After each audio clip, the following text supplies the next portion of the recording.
Rory, you're of the opinion that the only way forward after the election is for the ANC and the DA to formally join in a coalition. Why is that? All right. Let me go back a little bit and say, when in 1994 we plunged into democracy in South Africa and rushed off to make a new world in our country, there was a general consensus that one of the abiding problems that we had over all these years that we've been here is an extension of a vast network of poverty throughout our country, and that poverty was essentially mostly located within black communities, but that it was extreme and that it should be stopped as best we can. And we thrust forward with government interventions on all sorts of things to try to sort that out. For instance, schooling all became free for the poorer communities. Universities have over the time become free, with NSFAS at present, who have nearly 1 million students on their books, which is extraordinary.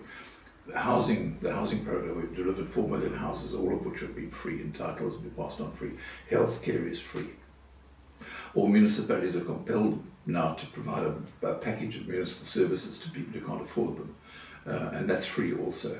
And of course, we're the only country with Namibia in Africa that has a non-contributory pension fund for older folk. So, all of this has done an enormous amount of work to ensure that extreme poverty has been diminished to the point of almost being eliminated in South Africa.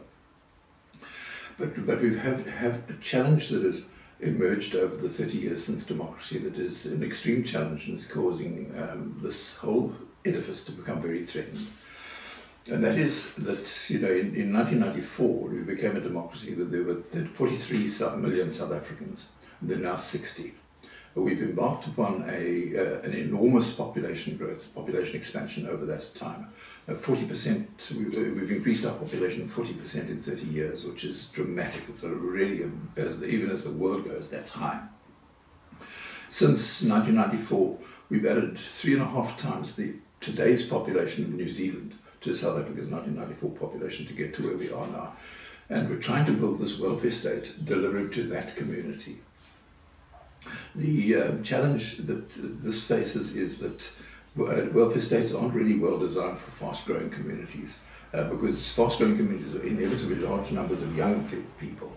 And large numbers of young people mean that there are large numbers of people who don't contribute to the fiscus, who want things to come out of the fiscus for them: education, healthcare, housing, electricity. They all have to have that, and they don't pay tax because there's so many of them, and they are underage and they don't work.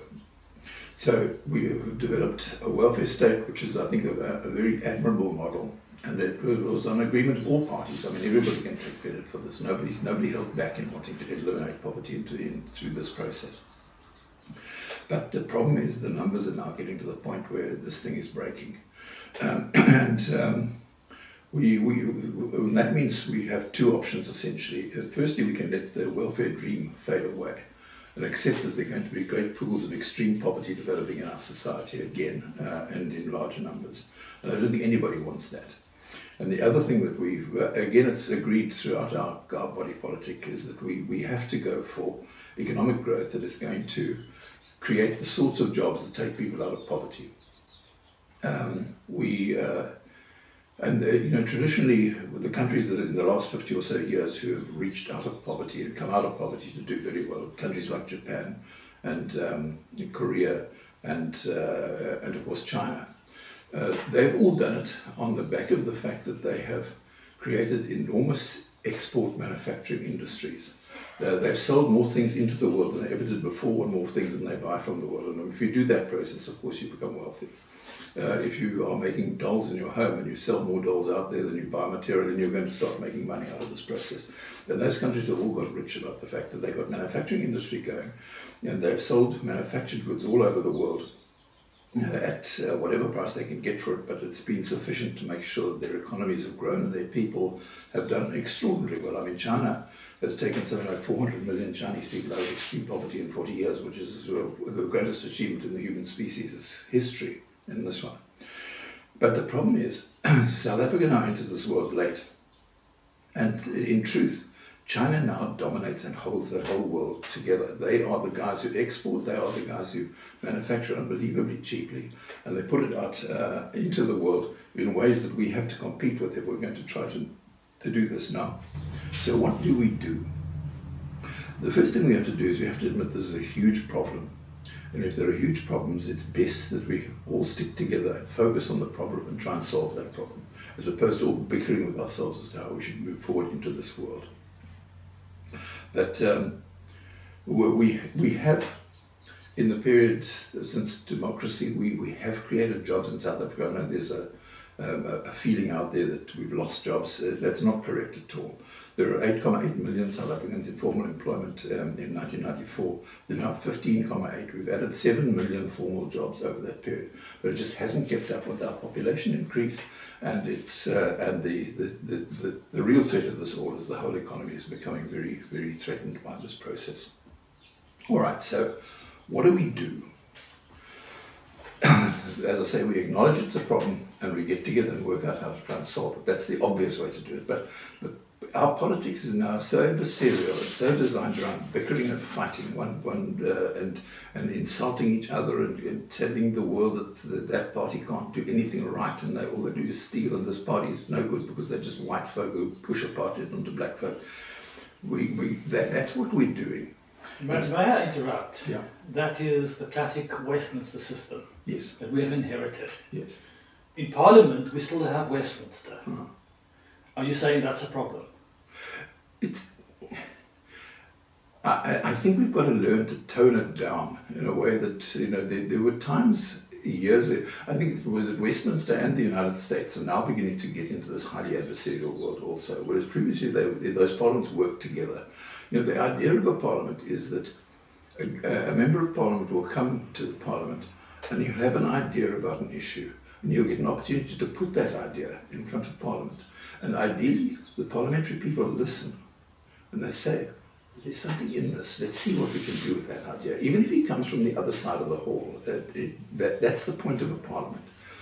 But what we have now is we have this caucus system that on the issue of such and such, the ANC will caucus and they'll say we're going to vote this way, and the DA will caucus separately and they're going to vote that way, and they come in and there's no possibility of compromise left because the decision has been taken, by those two parties, and the bigger one wins and the other one doesn't get it what they want. The committee system, Rory, because that is supposed to be where these things are handled. Yes.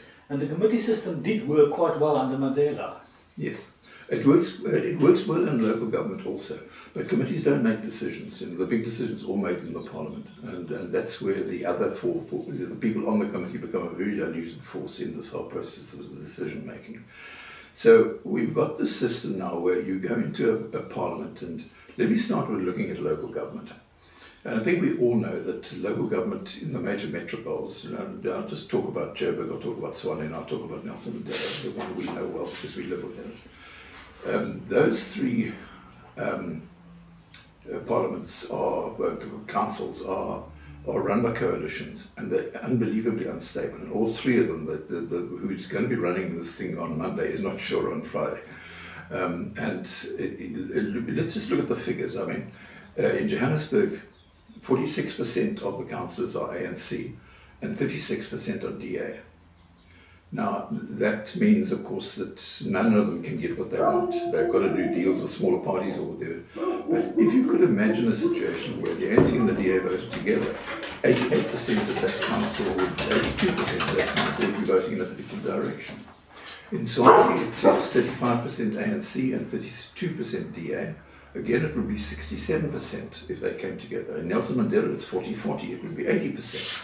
If those two had an agreement and a deal and they worked together, that immediately takes all that instability out of that council. The little parties who now are making hay because, as I was in council for a while myself, a party that had 2 seats came to us and said, we'll come with you and they will give you a majority, but you must remember our 2 seats are as important as your 48 seats are.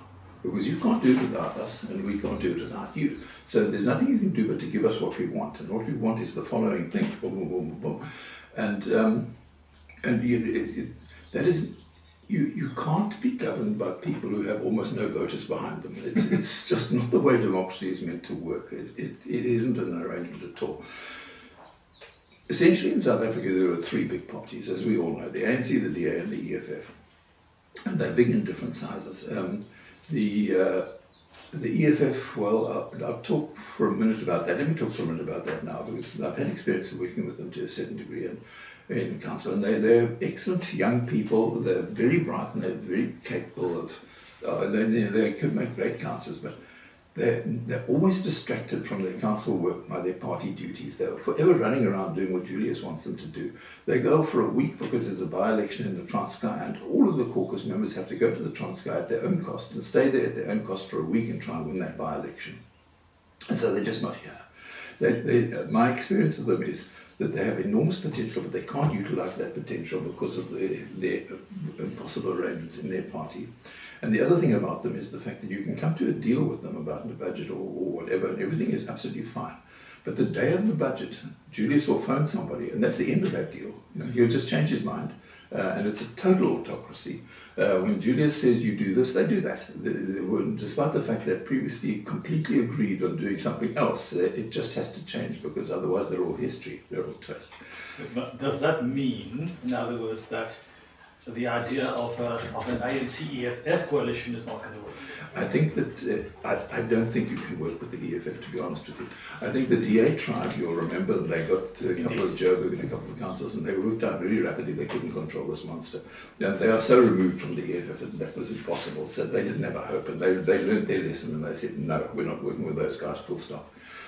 The ANC is working with them and has a better capacity to bring some sense of discipline and structure into them. But at the same time, it can't work. The EFF is not a political party in the normal sense of the word. It is Julius and Floyd. And what they want is what happens. And if they want what you want, that's fine. But if they change their mind, and they can change their mind over a dinner, everything you work for months can get wrecked. I don't believe you can work with the EFF. I think the ANC is learning that lesson quickly, and you'll see in Gauteng there have been councils where they work together, where the ANC guys are saying, oh, he can't handle this another day, and people are resigning and leaving and so on. I don't think that option exists. So the option then remains the two top parties, the ANC and the DA, and all the littles. Now in councils, in Joburg there are 8 littles, and they are 6% of the seats. In Swansea, there are 12 littles at 22% of the seats, and then in Nelson Mandela, there are 10 littles, and that's 13% of their seats. You kind of got to get them all into one room. And they all have their own agendas, they all have their own things they want in their own wards, and they want positions, of course. That's the first thing. We want mayor, we want deputy mayor, we want head of engineering. The ones I have seen from the little parties, with respect to parliamentary or political type people, they come there through the politics of their party.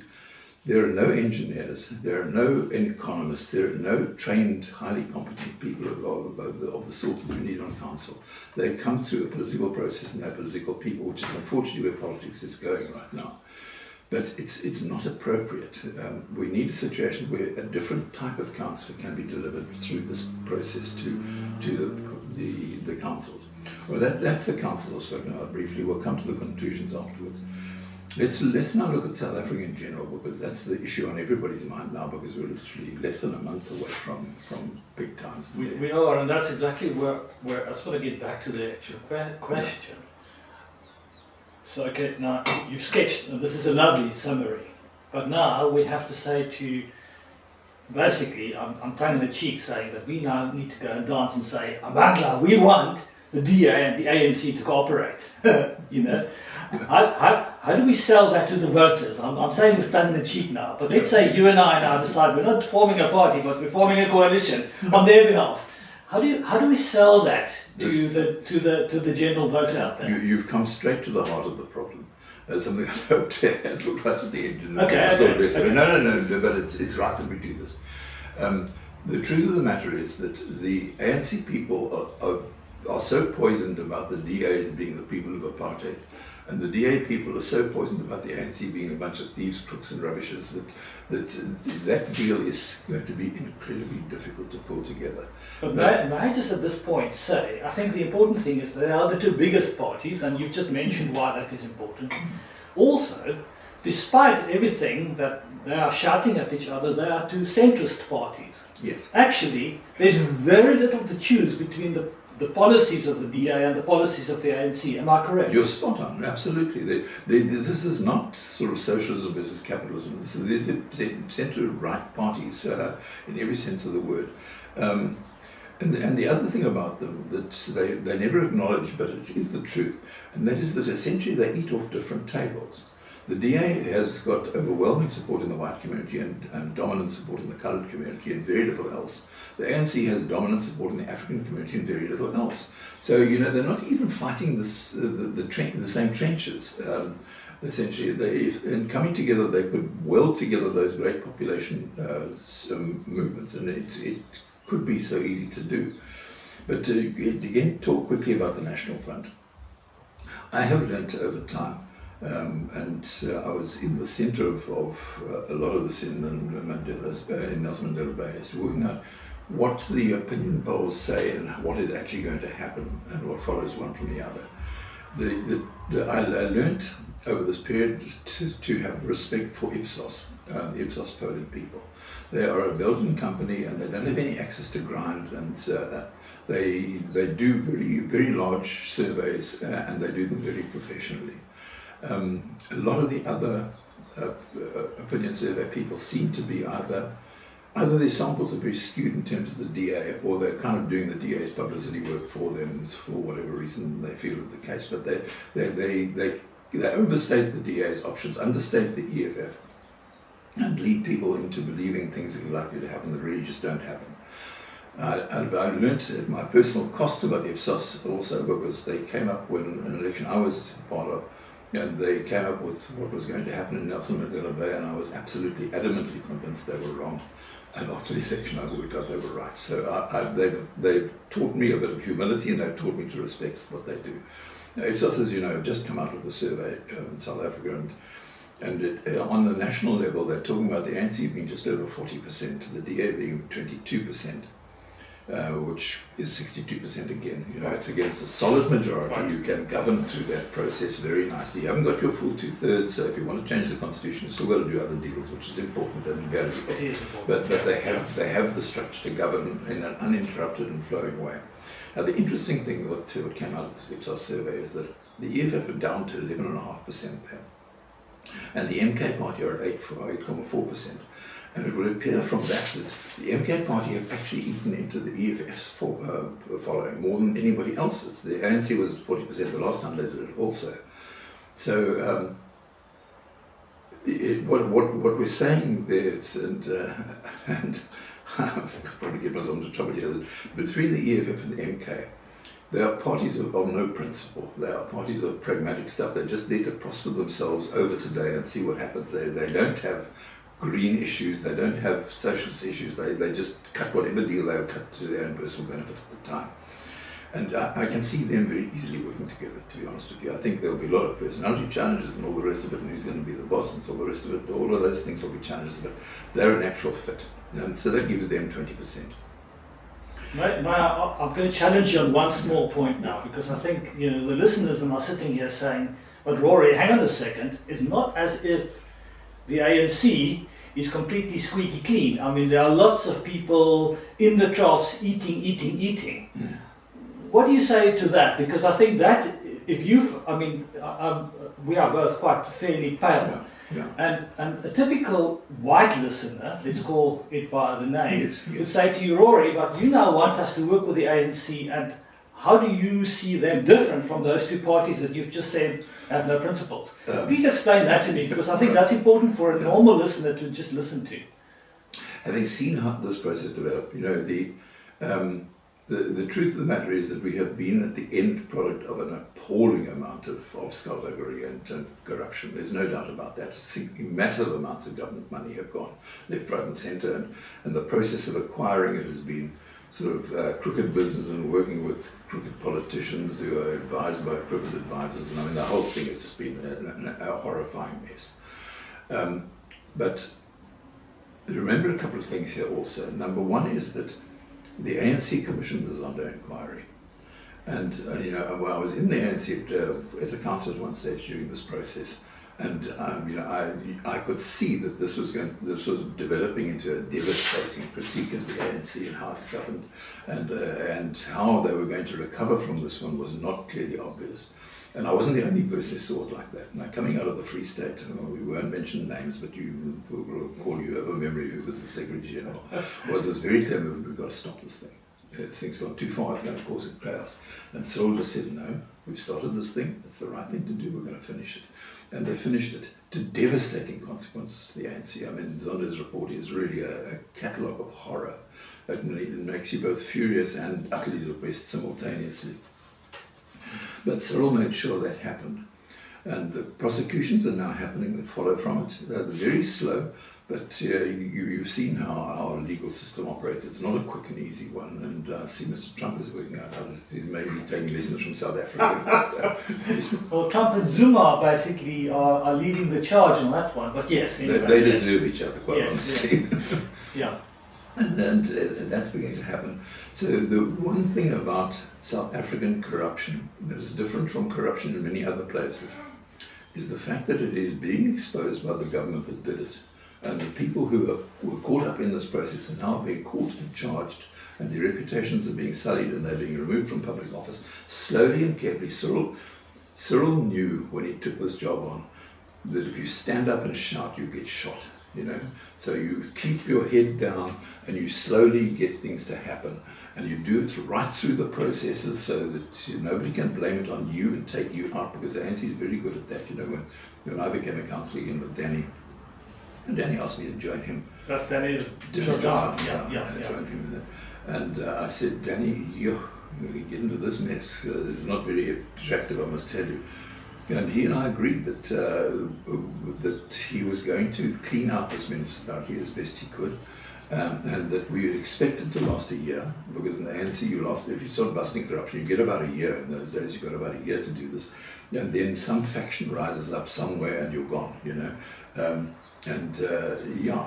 Danny brought out all that Deloitte stuff out and had charged a huge number of people, and the dirty work was done. But at the same time, we knew we were going to be there for a certain amount of time, and that was the case. I think that, as I say, the difference between South African corruption and corruption in a number of other countries is the fact that it has happened. There's no question about that. But the government itself is uncovering it now, bit by bit, because there have been changes in the government that have followed from Cyril being appointed and Cyril's friends. I've worked inside the ANC for a very long time now. I must tell you, there are a hell of a lot of very good people there. There's no question about that. They are as appalled as anybody outside the ANC are appalled. When you're in sort of domestic conversations with ANC people, they let it out. They are furious. They feel completely let down. There's no doubt about the fact that they have been, they've been treated, in their opinion, to a horror show by an organisation they believed in with all of their heart, and there are all of those difficulties and challenges there. But it's happening now. It's slowly, it's coming out. Can you work with the ANC? Well, there's only one way to find out, to be honest with you. In 1994, we did work together with the DA. There was a government of national unity to start off with. Yes. Yes. Dirk was vice president, Buthelezi was a senior cabinet minister, yes. There were all sorts of people at the national level, and we had at a local level, we had a year of compulsory working together, that if we took a chair of a committee, the other side, it was statutory and non-statutory, they called it. The statutory with the people who were already in it, was essentially the National Party. And the non-statutory with the guys who came into it was the ANC and the PAC. So we took a chair, the other side had to have the vice chair, and then the next committee had to be the other way around. And we got the mayor, but they had the deputy mayor. And we learned to work together. Actually, it was a fantastic time. Because the truth is that as we got there, one of the old senior councillors said, look, to me, I was chair of finance, he said, look, I know you have to spend the money in the townships. It's completely understood. The place is an utter mess, and we all accept that. That there's going to be a big sweep away from the white community to the townships.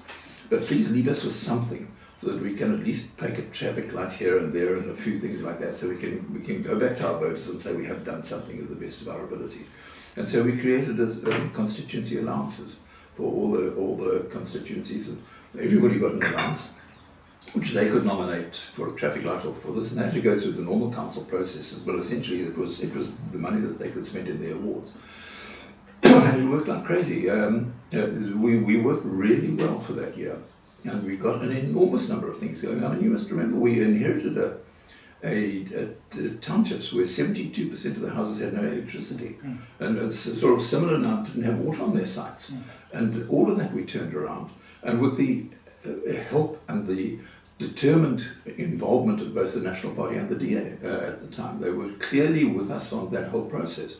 And why can't we do it again now? The challenge we're facing now that I mentioned earlier on is as daunting, quite honestly. It's how to, we've got this huge number of young black people coming into our community through the schooling system now as the population expands incredibly fast. And if we don't find things for them to do, they're going to destabilize the world that we know completely. It's a massive internal challenge. And what do? We go to council and say, yeah, the ANC are a bunch of thieves. Oh, the DA are just the people of apartheid. That's what's going on there. And if you don't like a meeting, you pull your people out, so there's no quorum and there's no meeting. We've got to do better than that. We've got to bring together a structure that can change it. And the only way I can see this happening is for those two parties with their super majorities to get together and to do it. So formally actually say, we are going to work together. Because at the moment, I think John Steenhuisen is scared of losing white voters. I don't think the ANC cares. Oh no, the ANC cares. The people on the ground in the ANC don't want to work with the DA. There's a hell of a lot of education that's going on in both. But that's important parties. Because, because I don't think the average ANC voter sees the DA as an option. No, not at all. No, there's going to have to be a lot of work done within the parties to get these things to happen. So what I'm saying is, this doesn't have to be an all overnight thing. They could maybe start with a couple of municipalities, like Port Elizabeth, on River Bay, and the national structures of those parties should say, we're seeing this as a pilot, go ahead, work together, get this thing to happen, But no, you're actually saying that it's unlikely to happen, although you want it to happen. At present, I think it's impossible for it to happen, but that doesn't mean that you can't get there in 4 or 5 years. Okay. And I really think that South Africa needs that, to be quite honest with you. Coalitions of the EFF are going to yield nothing. The core part of what is to be a public officer is to be a person who puts the community in general ahead of your party's needs. And it's a very difficult thing today because the party is everything. The party puts you there, it can take you out, it's your job. But at the same time, you're sent there to make the community work. The EFF don't even think like that. Everything they do is about what benefit can there be for the EFF out of this next deal. And they would sell the city, quite honestly, if that would work for them. But anyhow, I don't mean to be unnecessarily critical of them because they're a player in South African politics. But I'm very pessimistic about the possibility of anybody getting a deal together with the EFF that can actually work over a long time period. And I think the DA have learned that one. The next thing is that if one had a significant majority in both Parliament and this competitiveness, this combativeness that is now entered into our politics, which is really the sort of thing that happens in a sort of civilized way in a court of law, it could be diminished, and I think that would be a very good thing. The old adage of people is standing in Parliament and me opposing you and what you're saying vociferously with strong words, and the two of us go out and have a cup of tea together afterwards. That is really what it should be about. You fight it out in Parliament, you put forward ideas. If you put forward an idea, I must listen. That's the point about a Parliament, and hear what you have to say. And if it makes sense, then go back to our guys and say, look guys, we've got to take this into account somehow. It's a good idea, it'll change things. And so somehow we've got to get that combativeness out of the process. Where if you know, when 1994, I left in 2000, left council in 2000, and came back in 2015 with Danny, and the difference was horrifying. And when I came back and sat in that hall, people seemed to hate each other. You know, the whole esprit de corps had collapsed completely. They were sniping at each other. If you could be rude, it was fine. You know, it was the way things were. I spoke to the speaker at the time. I said, "My God, pal, we've got to do some team building here. We've got to take these people away and drop them off a cliff, or get them to swim and sing together, or get them to learn about each other." And yes, but nothing ever happened. I mean, they just didn't seem to want to get it done. May I just ask a question? One of the interesting things about local government that I saw happening was that the Freedom Front Plus actually, they were deal breakers in many of these smaller local government coalitions.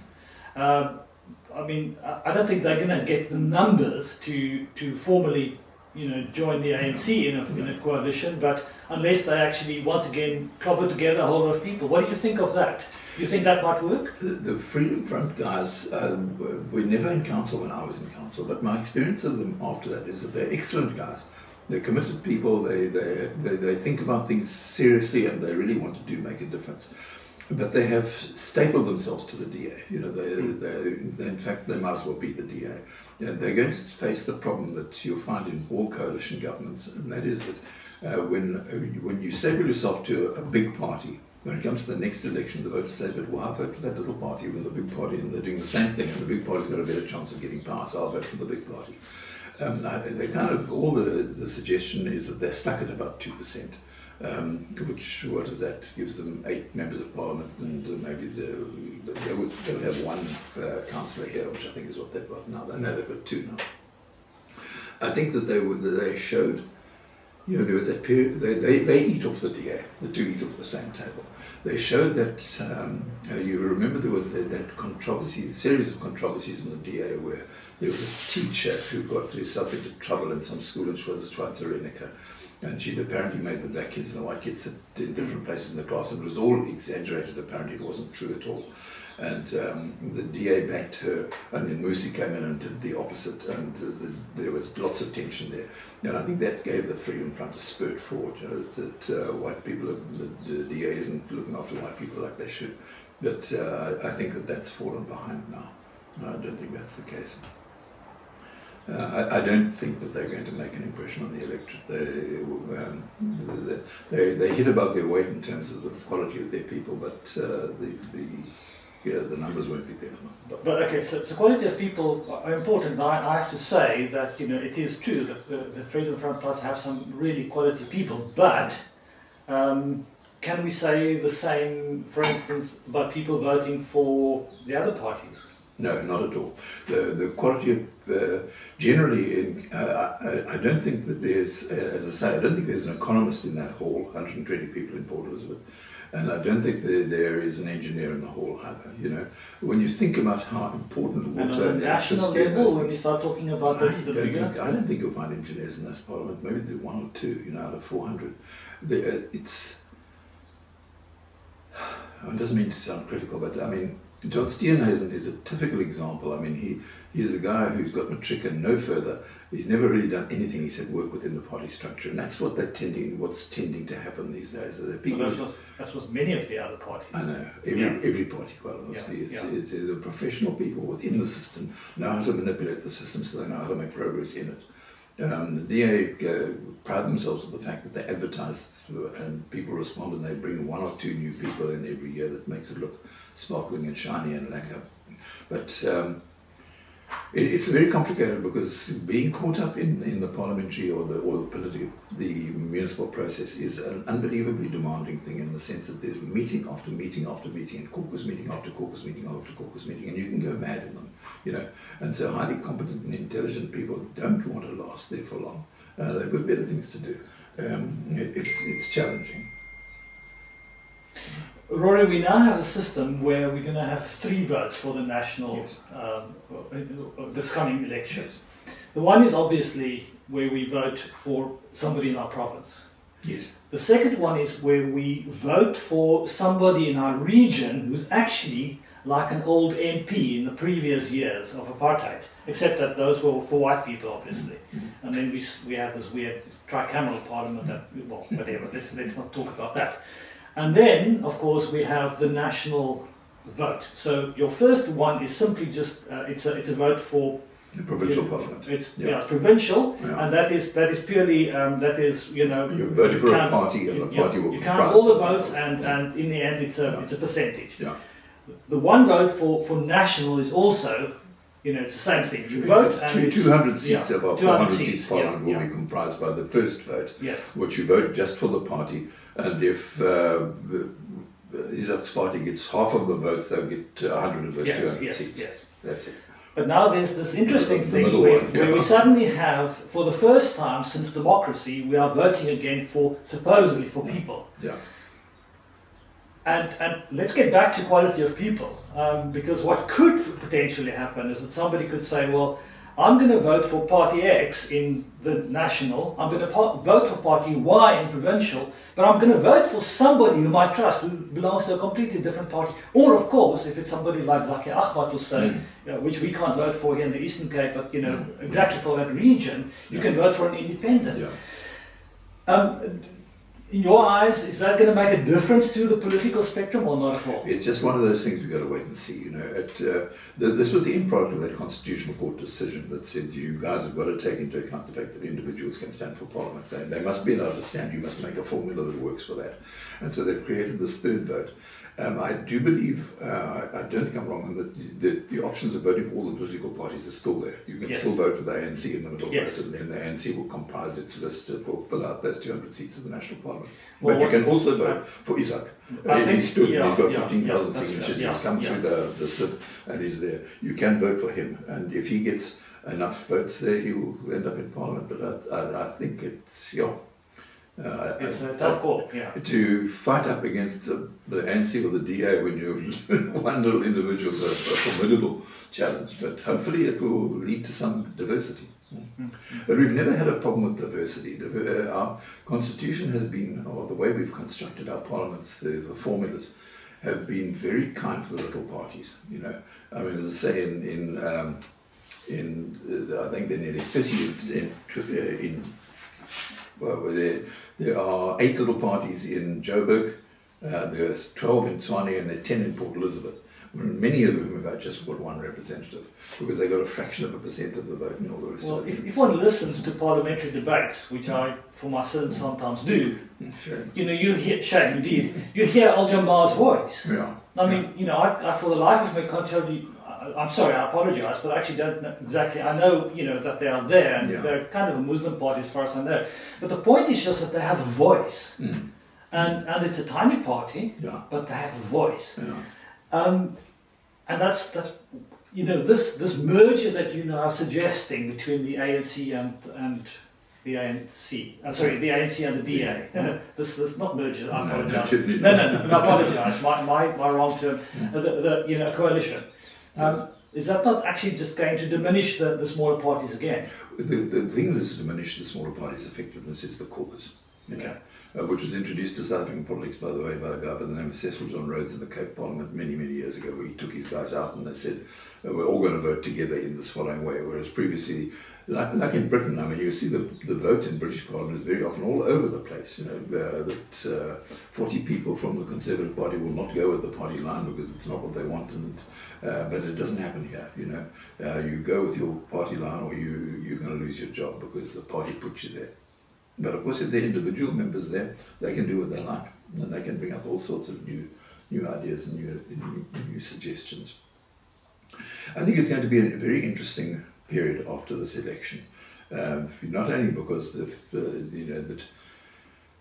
chances of one party getting more than 50% seem very remote. So there are going to have to be deals cut and worked, and the deal might very well not be a permanent ongoing deal like they have in Europe. And when the German election happens, nobody gets a full majority. 3 parties will go away for 2 months, and they'll send their people along to some spa and they'll spend 2 months working out. In the Netherlands, it's think it's getting close on 6 months now. Yeah. They still haven't got a government. Yeah. And they sit down and they say, look, on green issues, on windmills, yes, this is what we'll do. And they go through, they work through the whole gamut of what's in there, and they agree and they stick with that agreement. The problem is we have 14 days, as far as I know, in South Africa. We don't have 3 months. Yeah. So we're going to have to make some quick decisions if we want to make, changes. When we came in council at one stage, and we had a coalition and we were trying to put it together, and the guys were saying, get them to sign, then they have to do what they're saying. I said, you can't get guys like the EFF and Bob Barney and the UDM to sign. They will never stick to their word. It just doesn't work like that. The next day they'll change their mind on an instruction from somewhere else. You can have any signature you want on a piece of paper, it won't make any difference. Is that not going to be a problem? It's going to be the problem on the ANC side, it's going to be a problem on the DA side. It's going to be a very difficult thing to do, and unless they do it start at a local government level in a smaller situation like that, and then when people can see that this thing can work, because it's going to have to be treated with kid gloves. So kid gloves, you're going to have to really, really work with those folks to make sure they work together. But in other words, you're actually not saying that we are likely to have that after, 29 May? I mean... Oh, no. Well, after 29 May, let's see what's going to happen. There will be a flurry of people trying to make coalitions, and God, I hope it just doesn't carry on like the local government coalitions have carried on. A super coalition, ANC-DA, would solve those problems without a shadow of a doubt. They'd give it the clear majorities they need. They're not eating off the same table when it comes to the electorate. They have, as you mentioned earlier, they have a significant amount of policy issues in common. What isn't in common is capable of fine-tuning to make sure that it is.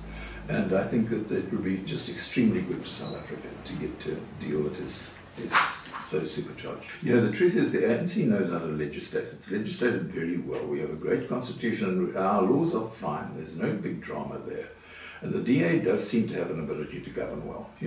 Put the two together, and there must be an upside to this that is not existing in 17 parties trying to come to an agreement on how to govern Johannesburg, and everything stopping in its tracks. That's I think anybody who looks at Joe Bugenswani and maybe even Nelson Mandela Bay now and see how they said, we can't go on like that. This is not going to work. We're going to end up in some sort of a third world mess here.